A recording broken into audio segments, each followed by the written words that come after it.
नमस्कार। आप सुन रहे हैं गुनाहों का देवता। आज इस उपन्यास का आप सुनेंगे 21वां भाग।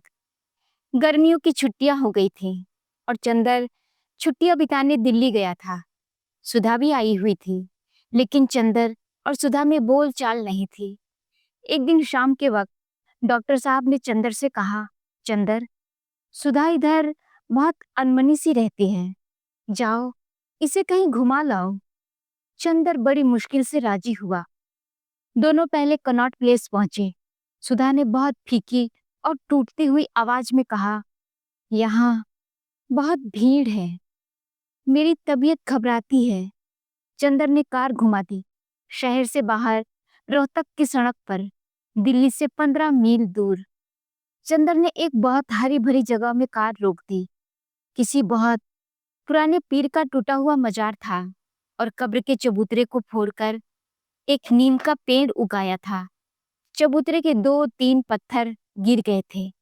4-5 नीम के पेड़ लगे थे और कब्र के पत्थर के पास एक चिराग बुझा हुआ पड़ा था और कई एक सूखी हुई मालाएं हवा से उड़कर नीचे गिर गई थी। कब्र के आसपास ढेरों नीम के तिनके और सूखे हुए नीम के फूल जमा थे। सुधा जाकर चबूतरे पर बैठ गई। दूर दूर तक सन्नाटा था, न आदमी न आदमजात। सिर्फ गोधूली के अलसाए हुए झोंकों में नीम चरमरा उठते थे। चंदर आकर सुधा की दूसरी ओर बैठ गया। चबूतरे के इस ओर सुधा और उस ओर चंदर, बीच में चिर नीरव कब्र। सुधा थोड़ी देर बाद मुड़ी और चंदर की ओर देखा। चंदर एक टक कब्र की ओर देख रहा था। सुधा ने एक सूखा सा हार उठाया और चंदर पर फेंक कर कहा, चंदर, क्या हमेशा मुझे इसी भयानक नरक में रखोगे? क्या सचमुच हमेशा के लिए मैंने तुम्हारा प्यार खो दिया है? मेरा प्यार? चंदर हंसा। उसकी हंसी उस सन्नाटे से भी ज्यादा भयंकर थी। मेरा प्यार? अच्छा याद दिलाया तुमने सुधा। मैं आज प्यार में विश्वास नहीं करता, या कहूं कि प्यार के उस रूप में विश्वास नहीं करता। फिर फिर क्या? उस समय मेरे मन में प्यार का मतलब था त्याग, कल्पना, आदर्श। आज मैं समझ चुका हूँ कि यह सब झूठी बातें हैं, खोखले सपने हैं। तब तब आज मैं विश्वास करता हूँ कि प्यार के माने सिर्फ एक है, शरीर का संबंध। कम से कम औरत के लिए। औरत बड़ी बातें करेगी, आत्मा, पुनर्जन्म, परलोक का मिलन, लेकिन उसकी सिद्धि सिर्फ शरीर में है और वह अपने प्यार की मंजिलें पाकर पुरुष को अंत में एक ही चीज देती है, अपना शरीर। मैं तो अब यह विश्वास करता हूँ सुधा, कि वही औरत मुझे प्यार करती है जो मुझे शरीर दे सकती है। बस इसके अलावा प्यार का कोई रूप अब मेरे भाग्य में नहीं। चंदर की आंख में कुछ धधक रहा था। सुधा उठी और चंदर के पास खड़ी हो गई। चंदर, तुम भी एक दिन ऐसे हो जाओगे, इसकी मुझे कभी उम्मीद नहीं थी। काश, काश कि तुम समझ पाते कि। सुधा ने बहुत दर्द भरे स्वर में कहा, स्नेह है। चंदर ठठाकर हंस पड़ा और उसने सुधा की ओर मुड़कर कहा, और अगर मैं उस स्नेह का प्रमाण मांगू तो? सुधा दांत पीसकर चंदर बोला, अगर तुमसे तुम्हारा शरीर मांगू तो? चंदर। सुधा चीख कर पीछे हट गई। चंदर उठा और पागलों की तरह उसने सुधा को पकड़ लिया। यहाँ कोई नहीं है सिवा इस कब्र के। तुम क्या कर सकती हो? बहुत दिन से मन में एक आग सुलग रही है। आज तुम्हें बर्बाद कर दूं तो मन की नारकीय वेदना बुझ जाए। बोलो। उसने अपनी आंख की पिघली हुई आग सुधा की आंखों में भरकर कहा। सुधा क्षण भर सामी पथराई दृष्टि से चंदर की ओर देखती रही, फिर सहसा शिथिल पड़ गई और बोली, चंदर, मैं किसी की पत्नी हूँ। यह जन्म उनका है, यह मांग का सिंदूर उनका है, इस शरीर का श्रृंगार उनका है। मुझे गला घोंटकर मार डालो, मैंने तुम्हें बहुत तकलीफ दी है, लेकिन चंदर हंसा और सुधा को छोड़ दिया। मैं तुम्हें स्नेह करती हूँ, लेकिन यह जन्म उनका है, यह शरीर उनका है। हा हा हा हा, क्या अंदाज है प्रवंचना की। जाओ सुधा, मैं तुमसे मजाक कर रहा था। तुम्हारे इस झूठे तन में क्या रखा है? सुधा अलग हटकर खड़ी हो गई। उसकी आंखों से चिंगारियां झरने लगी। चंदर, तुम जानवर हो गए हो। मैं आज कितनी शर्मिंदा हूँ। इसमें मेरा कसूर है चंदर। मैं अपने को दंड दूंगी चंदर। मैं मर जाऊंगी, लेकिन तुम्हें इंसान बनना पड़ेगा चंदर। और सुधा ने अपना सिर एक टूटे हुए खंभे पर पटक दिया। चंदर की आंख खुल गई। वो थोड़ी देर सपने पर सोचता रहा, फिर उठा। बहुत अजब सा मन था उसका, बहुत पराजित, बहुत खोया हुआ सा, बेहद खिसियाहट से भरा हुआ था। उसके मन में एकाएक ख्याल आया कि वह किसी मनोरंजन में जाकर अपने को डुबो दे। बहुत दिनों से उसने सिनेमा नहीं देखा था। उन दिनों बर्नार्ड शॉ का सीजर एंड क्लियोपेट्रा लगा हुआ था। उसने सोचा, पम्मी की मित्रता की शुरुआत सिनेमा देखकर हुई थी, उसका अंत भी वह सिनेमा देखकर ही मनाएगा। उसने कपड़े पहने। 4 बजे से मैटनी थी और वक्त हो रहा था। कपड़े पहनकर वह शीशे के सामने आकर बाल संवारने लगा। उसे लगा शीशे में पड़ती हुई उसकी छाया उससे कुछ भिन्न है। उसने गौर से देखा। छाया रहस्यमय ढंग से मुस्कुरा रही थी। वह सहसा बोली, क्या देख रहा है? मुखड़ा क्या देखे दर्पण में? एक लड़की से पराजित और दूसरी से सपने में प्रतिहिंसा लेने का कलंक नहीं दिख पड़ता तुझे? अपनी छवि नहीं रख रहा है? पापी, पतित। कमरों की दीवारों ने दोहराया, पापी, पतित। चंदर तड़प उठा, पागल सा हो उठा। कंगा फेंक कर बोला, कौन है पापी? मैं हूं पापी, मैं हूं पतित। तुम मुझे नहीं समझते। मैं चिर पवित्र हूं। मुझे कोई नहीं जानता। कोई नहीं जानता? प्रतिबिंब हंसा, मैं तुम्हारी नस नस जानता हूं। तुम वही हो ना जिसने आज से 1.5 साल पहले सपना देखा, सुधा के हाथ से लेकर अमृत बांटने का, दुनिया को नया संदेश देकर पैगंबर बनने का। नया संदेश, खूब नया संदेश दिया मसीहा। मम्मी, बिनती, सुधा, कुछ और छोकरियां बटोर ले। चरित्रहीन, मैंने किसी को नहीं बटोरा। जो मेरी जिंदगी में आया अपने आप आया, जो चला गया उसे मैंने रोका नहीं। मेरे मन में कहीं भी अहम की प्यास नहीं थी, कभी भी स्वार्थ नहीं था। क्या मैं चाहता तो सुधा को अपने एक इशारे से अपनी बाहों में नहीं बांध सकता था? शाबाश। और नहीं बांध पाए तो सुधा से भी जी भर कर बदला निकाल रहा है। वह मर रही है और तू उस पर नमक छिड़कने से बाज नहीं आया। और आज तो उसे एकांत में भ्रष्ट करने का सपना देख अपनी पलकों को देव मंदिर की तरह पवित्र बना लिया तूने। कितनी उन्नति की है तेरी आत्मा ने। इधर आ, तेरा माथा चूम लूं। चुप रहो। पराजय की इस वेला में कोई भी व्यंग करने से बाज नहीं आता। मैं पागल हो जाऊंगा। और अभी क्या पागलों से कम है तू? अहंकारी पशु, तू बर्टी से भी गया गुजरा है। बर्टी पागल था, लेकिन पागल कुत्तों की तरह काटना नहीं जानता था। तू काटना भी जानता है और अपने भयानक पागलपन को साधना और त्याग भी साबित करता रहता है। दम्भी, बस करो। अब तुम सीमा लांघ रहे हो। चंदर ने मुट्ठियां कसकर जवाब दिया। क्यों गुस्सा हो गए मेरे दोस्त? अहमवादी इतने बड़े हो और अपनी तस्वीर देखकर नाराज होते हो? आओ, तुम्हें आहिस्ते से समझाऊं। अभागे, तू कहता है तूने स्वार्थ नहीं किया। विकलांग देवता वही स्वार्थी है जो अपने से ऊपर उठ नहीं पाता। तेरे लिए अपनी एक सांस भी दूसरे के मन के तूफान से भी ज्यादा महत्वपूर्ण रही है। तूने अपने मन की उपेक्षा के पीछे सुधा को भट्टी में झोंक दिया। पम्मी के अस्वस्थ मन को पहचान कर भी उसके रूप का भोग करने में भी नहीं हिचका। बिनती को प्यार न करते हुए भी बिनती को तूने स्वीकार किया। फिर सबों का तिरस्कार करता गया और कहता है तू स्वार्थी नहीं। बर्टी पागल है लेकिन स्वार्थी नहीं है। ठहरो, गालियां मत दो। मुझे समझाओ ना कि मेरे जीवन दर्शन में कहाँ पर गलती रही है। गालियों से मेरा कोई समझौता नहीं। अच्छा समझो।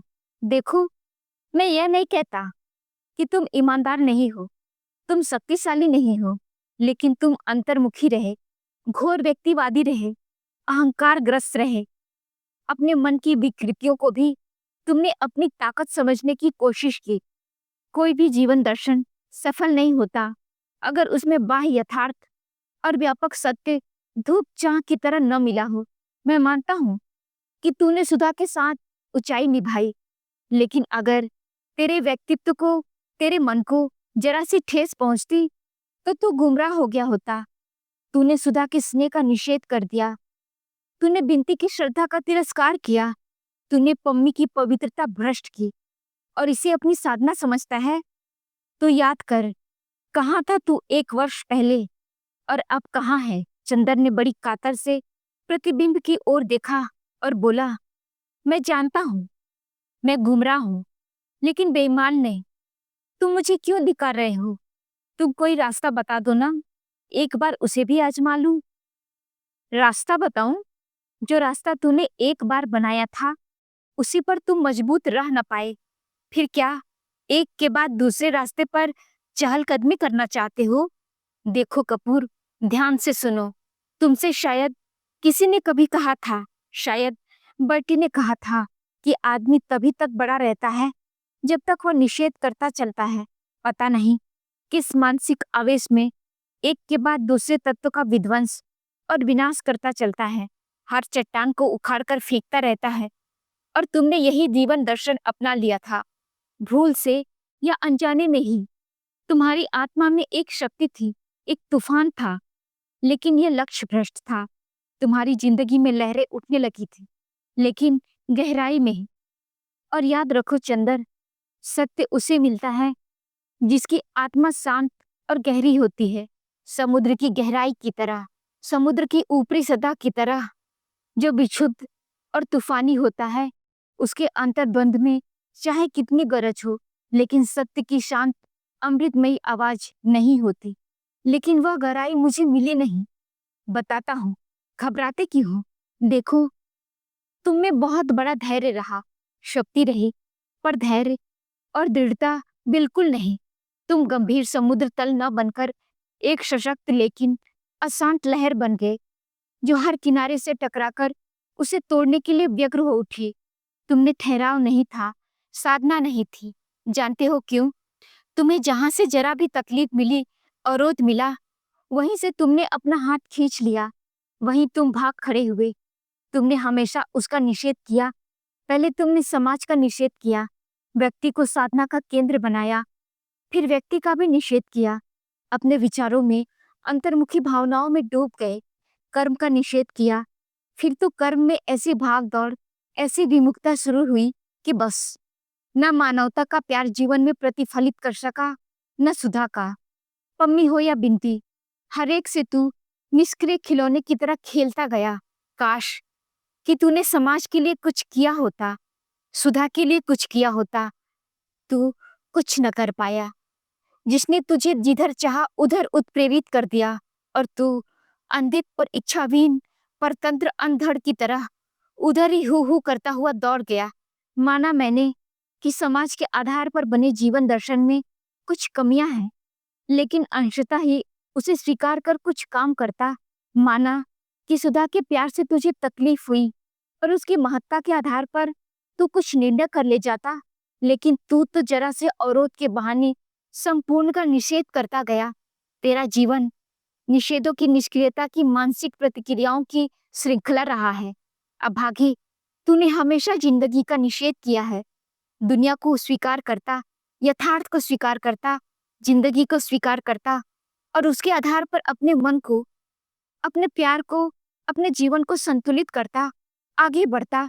लेकिन तूने अपने मन की गंगा को व्यक्ति की छोटी सी सीमा में बांध लिया, उसे एक पोखरा बना दिया। पानी सड़ गया, उसमें गंध आने लगी। सुधा के प्यार की सीपी, जिसमें सत्य और सत्ता का मोती बन सकता था, वह मर गई, और रुके हुए पानी में विकृति और वासना के कीड़े बुलबुलाने लगे। शाबाश, क्या अमृत पाया है तूने! धन्य है अमृत पुत्र। बस करो, यह व्यंग मैं नहीं सह सकता। मैं क्या करता? कैसी लाचारी का स्वर है! छी! असफल पैगंबर साधना यथार्थ को स्वीकार करके चलती है, उसका निषेध करके नहीं। हमारे यहाँ ईश्वर को कहा गया है हमारे यहाँ ईश्वर को कहा गया है नेति। नेति, इसका मतलब यह नहीं है कि ईश्वर परम निषेध स्वरूप है। गलत। नेति में न तो केवल एक वर्ण है, इति दो वर्ण है। एक निषेध तो कम से कम दो स्वीकृतियां। इसी अनुपात में कल्पना और यथार्थ का समन्वय क्यों नहीं किया तूने? मैं नहीं समझ पाता, यह दर्शन मेरी समझ में नहीं आता। देखो, इसको ऐसे समझो, घबराओ मत। कैलाश ने अगर नारी के व्यक्तित्व को नहीं समझा, सुधा की पवित्रता को तिरस्कार किया, लेकिन उसने समाज के लिए कुछ तो किया। गेसु ने विवाह का निषेध किया, लेकिन अब तक के प्रति अपने प्यार का निषेध तो नहीं किया। अपने व्यक्तित्व का निर्माण किया, अपने चरित्र का निर्माण किया। यानी गेसु, एक लड़की से तुम हार गए। छी! लेकिन मैं कितना थक गया था, या तो सोचो, मन को कितनी ऊंची नीची घाटियों से, मौत से भी भयानक रास्तों से गुजरने में। और कोई होता तो मर गया होता। मैं तो जिंदा हूँ। वाह, क्या जिंदगी है! तो क्या करूं? यह रास्ता छोड़ दूं? यह व्यक्तित्व तोड़ डालूं? फिर वही निषेध और विध्वंस की बातें। छी!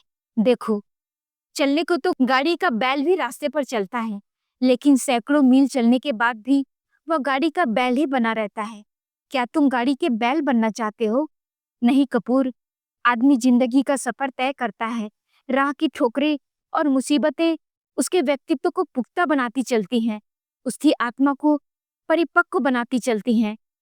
क्या तुम्हें परिपक्वता नहीं आई? नहीं, मैं जानता हूँ। अब तुम मेरा भी निषेध करना चाहते हो। तुम मेरी आवाज को भी चुप करना चाहते हो। आत्म प्रवंचना तो तेरा पेशा हो गया है। कितना खतरनाक है तू! अब तुम मेरा भी तिरस्कार करना चाहता है। और छाया धीरे धीरे एक बिंदु बनकर अदृश्य हो गई। चंदर चुपचाप शीशे के सामने खड़ा रहा। फिर वह सिनेमा नहीं गया। चंदर सहसा बहुत शांत हो गया, एक ऐसे भोले बच्चे की तरह जिसने अपराध कम किया, जिससे नुकसान ज्यादा हो गया था और जिस पर डांट बहुत पड़ी थी। अपने अपराध की चेतना से वह बोल भी नहीं पाता था। अपना सारा दुख अपने ऊपर उतार लेना चाहता था। वहां एक ऐसा सन्नाटा था जो न किसी को आने के लिए आमंत्रित कर सकता था, न किसी को जाने से रोक सकता था। वह एक ऐसा मैदान था जिस पर सारी पगडंडियां तक मिट गई हों। एक ऐसी डाल थी जिस पर के सारे फूल झड़ गए हों, सारे घोंसले उजड़ गए हों। मन में उसके असीम कुंठा और वेदना थी। ऐसा था कि कोई उसके घाव छू ले तो वह आंसुओं में बिखर पड़े। वह चाहता था वह सबसे क्षमा मांग ले, बिनती से, पम्मी से, सुधा से, और फिर हमेशा के लिए उनकी दुनिया से चला जाए। कितना दुख दिया था उसने सबको। इसी मनस्थिति में एक दिन गेसु ने उसे बुलाया। वह गया। गेसु की अम्मी जान तो सामने आई, पर गेसु ने पर्दे में से ही बातें की। गेसु ने बताया कि सुधा का खत आया है कि वह जल्दी ही आएगी गेसु से मिलने। गेसु को बहुत ताज्जुब हुआ कि चंदर के पास कोई खबर क्यों नहीं आई। चंदर जब घर पहुंचा तो कैलाश का एक खत मिला। प्रिय चंदर, बहुत दिनों से तुम्हारा कोई खत नहीं आया, न मेरे पास न इनके पास। क्या नाराज हो हम दोनों से? अच्छा, तो लो, तुम्हें एक खुशखबरी सुना दूं। मैं सांस्कृतिक मिशन में शायद ऑस्ट्रेलिया जाऊं। डॉक्टर साहब ने कोशिश कर दी है। आधा रुपया मेरा, आधा सरकार का। तुम्हें भला क्या फुर्सत मिलेगी यहाँ आने की? मैं ही इन्हें लेकर 2 रोज के लिए आऊंगा। इनकी कोई मुसलमान सखी है वहाँ, उनसे ये मिलना चाहती हैं। हमारी खातिर का हमारी खातिर का इंतजाम रखना। मैं 11 मई को सुबह की गाड़ी से पहुंचूंगा। तुम्हारा कैलाश। सुधा के आने से पहले चंदर ने घर की ओर नजर दौड़ाई। सिवा ड्राइंग रूम और लॉन के सचमुच बाकी घर इतना गंदा पड़ा था कि गेसु सच ही कह रही थी कि जैसे घर में प्रेत रहते हों। आदमी चाहे जितना साफ आदमी चाहे जितना सफाई पसंद और सुरुचिपूर्ण क्यों न हो, लेकिन औरत के हाथ में न जाने क्या जादू है कि वह घर को छूकर ही चमका देती है। औरत के बिना घर की व्यवस्था संभल ही नहीं सकती। सुधा और बिनती कोई भी नहीं थी और 3 महीने में बंगले का रूप बिगड़ गया था। उसने सारा बंगला साफ कराया। हालांकि 2 ही दिन के लिए सुधा और कैलाश आ रहे थे, लेकिन उसने इस तरह बंगले की सफाई कराई जैसे कोई नया समारोह हो। सुधा का कमरा बहुत सजा दिया था और सुधा की छत पर 2 पलंग डलवा दिए थे। लेकिन इन सब इंतजामों के पीछे उतनी ही निष्क्रिय भावहीनता थी, जैसे कि वह एक होटल का मैनेजर हो और 2 आगंतुकों का इंतजाम कर रहा हो। बस मानसून के दिनों में अगर कभी किसी ने गौर किया हो, तो बारिश के होने से पहले ही हवा में एक नमी, पत्तियों पर एक हरियाली और मन में एक उमंग सी छा जाती है। आसमान का रंग बतला देता है कि बादल छाने वाले हैं, बूंदें रिमझिमाने वाली हैं। जब बादल बहुत नजदीक आ जाते हैं, बूंदें पड़ने के पहले ही दूर पर गिरती हुई बूंदों की आवाज वातावरण पर छा जाती है, जिसे ध्रुवा कहते हैं। ज्यों-ज्यों सुधा के आने का दिन नजदीक आ रहा था, चंदर के मन में हवाएं करवटें बदलने लगी थी। मन में उदास, सुनसान, उमड़ने घुमड़ने लगा था। मन उदास, सुनसान, आकुल प्रतीक्षा में बेचैन हो उठा था। चंदर अपने को समझ नहीं पा रहा था। नसों में एक अजीब सी घबराहट मचलने लगी थी, जिसका वह विश्लेषण नहीं करना चाहता था। उसका व्यक्तित्व अब पता नहीं क्यों कुछ भयभीत सा था। इम्तिहान खत्म हो रहे थे और जब मन की बेचैनी बहुत बढ़ जाती थी, तो परीक्षकों की आदत के मुताबिक वह कापियां जांचने बैठ जाता था। जिस समय परीक्षकों के घर में पारिवारिक कलह हो, मन में अंतर्द्वंद हो या दिमाग में फितूर हो, उस समय उन्हें कापियां जांचने से अच्छा शरण स्थल नहीं मिलता। अपने जीवन की परीक्षा में फेल हो जाने की खींच उतारने के लिए लड़कों को फेल करने के अलावा कोई अच्छा रास्ता ही नहीं है। चंदर जब बेहद दुखी होता, तो वह कापियां जांचता। जिस दिन सुबह सुधा आ रही थी, उस रात को चंदर का मन बिल्कुल बेकाबू सा हो गया। लगता था जैसे उसने सोचने विचारने से ही इनकार कर दिया हो। उस दिन चंदर एक क्षण को भी अकेला न रहकर भीड़ भाड़ में खो जाना चाहता था। सुबह वह गंगा नहाने गया, कार लेकर। कॉलेज से लौटकर दोपहर को अपने एक मित्र के यहाँ चला गया। लौटकर आया तो नहाकर एक किताब की दुकान पर चला गया और शाम होने तक वहीं खड़ा खड़ा किताबें उलटता और खरीदता रहा। वहां उसने बिसरिया का गीत संग्रह देखा, जो बिंटी का नाम बदल उसने विप्लव नाम से छपवा लिया था और प्रमुख प्रगतिशील कवि बन गया था। उसने वह संग्रह भी खरीद लिया। अब सुधा के आने में मुश्किल से 12 घंटे की देर थी। उसकी तबीयत बहुत घबराने लगी थी और वह बिसरिया के काव्य संग्रह में डूब गया। उन सड़े हुए गीतों में ही अपने मन को भुलाने की कोशिश करने लगा और अंत में उसने अपने को इतना थका डाला कि 3 बजे का अलार्म लगा, वह सो गया। सुधा की गाड़ी 4:30 बजे आती थी। जब वह जागा तो रात को अपने मखमली पंख पसारे नींद में डूबी हुई दुनिया पर शांति का आशीर्वाद बिखेर रही थी। ठंडे झोंके लहरा रहे थे और उन झोंकों पर पवित्रता छाई हुई थी। ये पछुआ के झोंके थे। ब्रह्म मुहूर्त में प्राचीन आर्यों ने जो रहस्य पाया था, वह धीरे धीरे चंदर की आंखों के सामने खुलने सा लगा। उसे लगा जैसे यह व्यक्तित्व की नई सुबह है। एक बड़ा शांत संगीत उसकी पलकों पर ओस की तरह थिरकने लगा। क्षितिज के पास एक बड़ा सा सितारा जगमगा रहा था। चंदर को लगा जैसे यह उसके प्यार का सितारा है, जो जाने किस अज्ञात पाताल में डूब गया था और आज से वह फिर उग आया है। उसने एक अंधविश्वासी भोले बच्चे की तरह उस सितारे को हाथ जोड़कर कहा, मेरी कंचन जैसी सुधा रानी के प्यार, तुम कहाँ खो गए थे? तुम मेरे सामने नहीं रहे। मैं जाने किन तूफानों में उलझ गया था। मेरी आत्मा में सारी गुरुता सुधा के प्यार की थी। मैंने उसे खो दिया। उसके बाद मेरी आत्मा पीले पत्ते की तरह तूफान में उड़कर जाने किस कीचड़ में फंस गई थी। तुम मेरी सुधा के प्यार हो ना? मैंने तुम्हें सुधा की भोली आंखों में जगमगाते हुए देखा था। वेद मंत्रों जैसे इस पवित्र सुबह में आज फिर मेरे पाप में लिप्त तन को अमृत से धोने आए हो। मैं विश्वास दिलाता हूँ कि आज सुधा के चरणों पर अपने जीवन के सारे गुनाहों को चढ़ाकर हमेशा के लिए क्षमा मांग लूंगा। लेकिन मेरी सासों की सास सुधा मुझे क्षमा कर दोगी ना? और विचित्र से भावावेश और पुलक से उसकी आंखों में आंसू आ गए। उसे याद आ गया कि एक दिन सुधा ने उसकी हथेलियों को होठों से लगाकर कहा था, जाओ, आज तुम सुधा के स्पर्श से पवित्र हो। काश कि आज भी सुधा अपने मिश्री जैसे होठों से चंदर की आत्मा को चूम कर कहे, जाओ चंदर, आज तक जिंदगी के तूफान ने तुम्हारी आत्मा को बीमार अपवित्र कर दिया था। आज से तुम वही चंदर हो, अपनी सुधा के चंदर, हिरनी जैसी भोली भाली सुधा के महान पवित्र चंदर। दोस्तों, आज की कहानी यहीं तक।